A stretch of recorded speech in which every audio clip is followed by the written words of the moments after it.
সাহেব জনাব সৈয়দ গোলাম মহিউদ্দিন টিপু ভাই।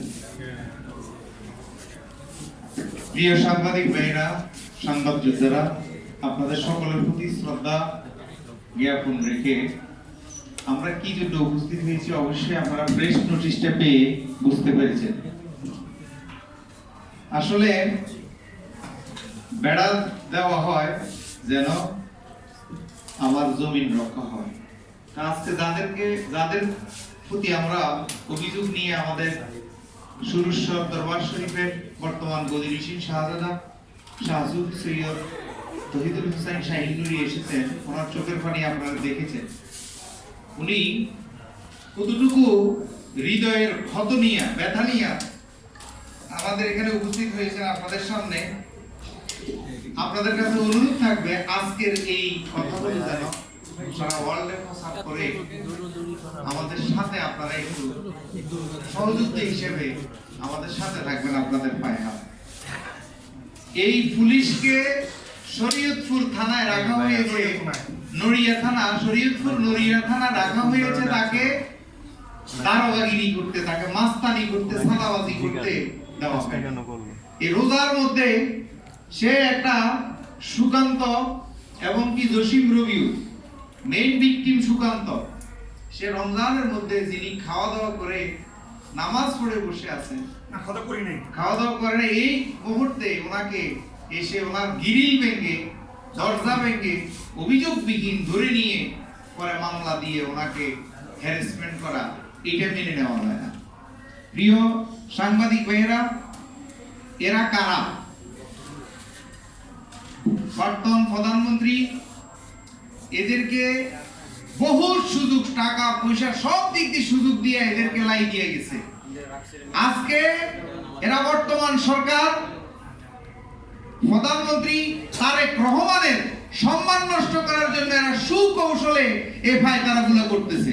নাইলে এত বড় একটা দরবার, সুরেশ্বর দরবারের দিকে তাকাইতে হইল তার অনেক বড় চোখের দরকার আছে, একটা তদন্ত ওসি যার আজকে যার সংবাদ সম্মেলনে আমরা উপস্থিত হয়েছি ১-১০ জনের উপরে এসপি ডিসি ওনার মুরিদানে আছে এই দেশের মধ্যে। আজকে আমাকে একদম এসপি পিএস, আমি যখন ট্রেন থেকে নামছি লেট হয়ে গেছে, আমাকে শাহজাহান আমাকে শুধু ওনার সংবাদ সম্মেলনের জন্য ওনার গাড়ি দিয়ে আমাকে এখানে প্রেস ক্লাবের সামনে ড্রপ দিয়ে গেছে।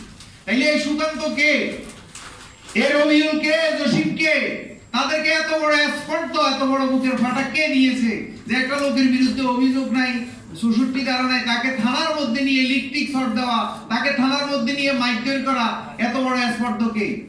সে কে? চোখ বেঁধে এরপরে তাকে নির্যাতন করে, তাকে রিমান্ডের আবেদন ছাড়া তার গায়ে হাত তুলে সেই কে? সে হলো সে যে খুব কৌশলে তারেক রহমানের বর্তমান প্রধানমন্ত্রীর সম্মান নষ্ট করার জন্য আস্তে আস্তে আস্তে আস্তে মানুষের জনমনের মধ্যে বিষ ঢুকাচ্ছে। আমরা আজকের এই সংবাদ সম্মেলন থেকে প্রধানমন্ত্রীর কাছে অনুরোধ রাখবো যে এরা কারা? এরা এসিলেন্ট অফিসে, ইউনো অফিসে এবং কি থানার মধ্যে বসে আছে, খুব কৌশলে মানুষদেরকে হয়রানি করতেছে। আমার একটা মামলা এসিলেন্ট অফিসে গেছে, আজকে ৬ মাস হয়ে গেছে, সে তদন্ত করার খবর নাই। তাহলে এরা কারা? এরা আমার মতন ব্যক্তিকে যদি হয়রানি করে, তাহলে সাধারণ মানুষকে, আমি এদের কাছে বারবার গেছি, এরা কোনো তদন্ত এখনো নামগন্ধ নাই। তাহলে এরা কারা? এরা খুব কৌশলে মাননীয় প্রধানমন্ত্রী বর্তমান তারেক রহমান যে অযোগ্য, ব্যর্থ, তার প্রমাণ করার জন্য এরা কৌশলে এগুলো করতেছে এই দেশের মধ্যে। আমরা চাই এদেরকে আইনের আওতায় এনে এদেরকে সুষ্ঠু তদন্ত করে যে দোষী, প্রকৃত দোষী, তার বিচার হোক। আমরা অন্যায়কারীকে কখনো সুবিবাদ প্রশ্ন দিই না। আমাদের মাজারগুলা কারা ভাঙছে, আমাদের ভিডিও ফুটেজ আছে, আমরা মাজারগুলার মামলা দিয়ে রেখেছি, অথচ আমাদের মামলার কোনো তদন্তই নাই। তাইলে এরা কারা? এরা কেন করতেছে না?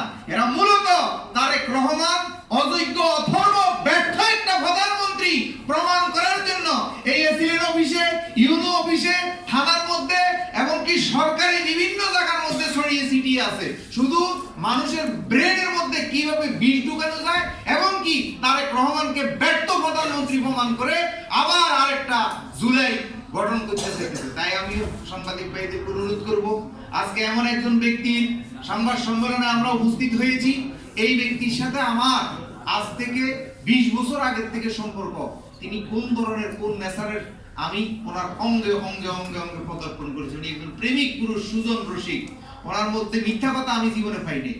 ওনার সাথে আমি যাত্রার সাথে আমি চলি না, কিন্তু আমি এটা অহংকারী হয়ে যাচ্ছে, আমি ক্ষমা চাই। আমি ওনার সাথে চলেছি, মিশেছি, থেকেছি, কিন্তু সেই ব্যক্তিকে একটা এরকম আর কাকে হাত দিয়েছে? একটা আওলাদের রাসূল, একটা নূরের খণ্ড, জানু নুরি আওলাদ ব্লাড, এবং কি উনি কতটুকু সব হইলে উনি ওনার সব কিছু লাইসেন্স করা, ওনার এই এখন উনি লাইসেন্স করা এই অ্যাসিস্ট্যান্ট খান অস্ত্রগুলা শর্ট গান এগুলা আবার থানায় জমা দিছে। এইগুলা কেন নিছে? ওনার পিছনে নির্বাচনের সময় সরকার বলছে যে যাদের যাদের লাইসেন্স করা অস্ত্র আছে সব জমা দেওয়া, কিন্তু উনি জমাও দিয়েছে। কিন্তু এগুলো নিয়ে ওনাকে এই মদক, অস্ত্র, হত্যা, বিভিন্ন মামলা দিয়ে যে খাদেম মারা গেছে, যদি খাদেমকে যদি কে হত্যা করছে সেটা তো আপনি নির্দিষ্ট অভিযোগ আনবেন, সেটা না এনে এখন আমার কথা হলো এই সুকান্ত, এই জসিম রবিউলকে এই বাংলাদেশ সরকারের মাধ্যমে আইন প্রণয়ন, আইনের সুশাসন প্রতিষ্ঠিত করার জন্য, বাস্তবায়ন করার জন্য নড়িয়া থানায় দেওয়া হয়েছে। তাদেরকে দারোগাগিরি করতে দেওয়া হয়েছে, তাদেরকে মাস্তানি করতে দেওয়া হয়নি। তাই সাংবাদিক ভাইয়েরা সঠিক তদন্ত করে সঠিক বিচারের মাধ্যমে এই আইন সুশাসন যদি এই দেশে প্রতিষ্ঠিত না হয়, তাহলে এই দেশে কখনো শান্তি প্রতিষ্ঠিত হবে না। আজকে যারা এই বলৎকার করতেছে, এই নারী দর্শন করতেছে, বাচ্চার পেটে বাচ্চা দিতেছে, এরা কারা? এরা কোন ইসলাম প্রতিষ্ঠিত করতে চায় এই দেশের মধ্যে, যেখানে ইসলামের ট্রেনিং হচ্ছে, যেখানে মানুষ যাদের থেকে সুশিক্ষা শিখবে? একজন ইমাম সাহেব, হাজার হাজার মানুষের ইমাম, সেই ইমাম বলৎকারী করতেছে। তাইলে এই ইমাম সাহেব যে এতগুলা লোককে জানাজা দিয়া কবরে দিছে, এই ইমাম সাহেব যে এতগুলো মানুষের জন্য দোয়া করছে, তাইলে এই দোয়াগুলো গেল কোথায়? এসব এই ভণ্ডদের থেকে, এই ধর্ম ব্যবসায়ীর থেকে, এই ইহুদি নাসারাতদের থেকে আমাদেরকে বের করে আনতে হবে। এই ধর্মের নামে অধর্ম চর্চা যারা করতেছে, ধর্ম ব্যবসা যারা করতেছে, কোরআন শরীফে সূরা ইয়াসিনের 21 নম্বর আয়াতে আসছে, ইত্তাবিউ মাল্লা ইয়াসআলুকুম আজরাহুম ওয়া তাদুন, যে ব্যক্তি ধর্মের বিনিময়ে কিছু গ্রহণ করে তাকে তোমরা অনুসরণ করিবা। তাই আজকে এই ধর্ম ব্যবসায়ীরা আমাদের দেশকে এটা খুব এই আমাদের ঈমান আমল সব নষ্ট করতেছে। এই সুকান্ত, রবিউল এবং কি জসিম, এদেরকে আইনের আওতায় এনে এদেরকে কেন এই তহিদুল ইসলাম সাহেব নুরি হুজুরকে অভিযোগবিহীন এবং কি শুদ্ধ এবং অভিযোগ ছাড়া তাকে নিয়ে থানায় এই নির্মম ভাবে নির্যাতন করেছে, আমরা তার সুষ্ঠু বিচার চাই। আপনারা জানেন 2022 সালে 20 মার্চ আরেক কুলাঙ্গার ওসি ফারুক এরকম ভাবে আমাকে কোনো মামলা নাই, কিছু নাই, আমি এই প্রেস ক্লাবে মানববন্ধন করেছি আপনাদের সাথে, ওই দিনে আমার সাথে পরিচয় হয়। ওই আরেক কুলাঙ্গার ওসি ফারুক এইভাবে আমাকে নিয়ে এখনো কোনো অভিযোগ প্রমাণ করতে পারে নাই, অথচ দেখেন আমি একটা মাস জেল পর্যন্ত কেটেছি, আমার হাত পাও ভেঙে হে আমাকে জেলে ঢুকে দিছে একটা ভুয়া মামলা দিয়া, এখনো প্রমাণ করতে পারে নাই, এখনো হাইকোর্টে মামলা চলে। তাইলে দেখেন, তাই আমার জীবনটার থেকে যে একটা মাস চলে গেল, আমাকে যে নিরপরাধ মানুষটাকে যে এভাবে হাত পাও ভেঙে দিল, কি এগুলা কেন? তাইলে এই যে 2022 সালে আমরা এখানে এসে প্রতিবাদ করেছি, সারা দুনিয়ার মানুষ জানছে, এই জন্যই শেখ হাসিনার পতন ঘটেছে নিঃসন্দেহে। কেন? মানুষ জানছে যে এই নিরাপদ মানুষটাকে এভাবে অত্যাচার নির্যাতন করেছিল সিবারু, তার কোনো বিচার হয় নাই, তাইলে এই সরকারকে আর রাখা যাবে না। তাই বাবা, আপনারা দেখবেন ভাত রান্না করলে দেখবেন যে ডাকনা দেওয়া থাকে, এভাবে ডাকনা দেওয়া থাকে, যখন জলীয় বাষ্প হইতে হইতে হইতে হইতে ঠাস করে আপনার এই ডাকনাটা উঠে যায়। কেন উঠে যায়? ওই যে জলীয় বাষ্প। তাই এই তারেক রহমান যদি এই ঘটনাগুলোর যদি সুষ্ঠু বিচার না করে, তাইলে আজ হোক কাল হোক আরেকটা জুলাই যুদ্ধ এই দেশে হবে, ওই দিন তারেক রহমান আর ফলানোর জায়গা থাকবে না।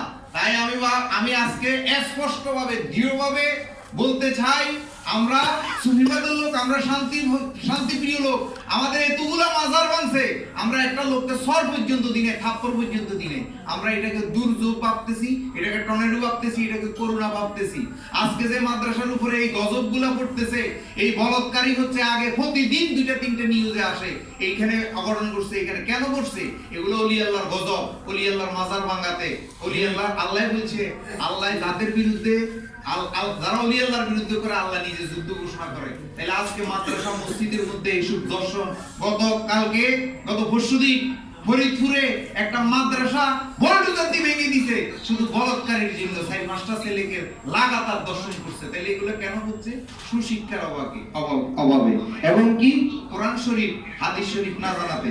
তাই আমি আজকের এইখান থেকে সুষ্ঠু বিচার চেয়ে, আজকে এই যে মামলাটা হয়েছে তহিদুল ইসলাম শাহিনুরীর, এই মামলা থেকে অব্যাহতি দিয়ে এবং কি সুষ্ঠু তদন্ত করে সুকান্ত এবং জসিম রবিউলকে আইনের আওতায় আনার দাবি জানাচ্ছি। সাংবাদিক ভাইদেরকে ধন্যবাদ জানাই আমি আমার বক্তব্য এখানে শেষ করছি। ধন্যবাদ।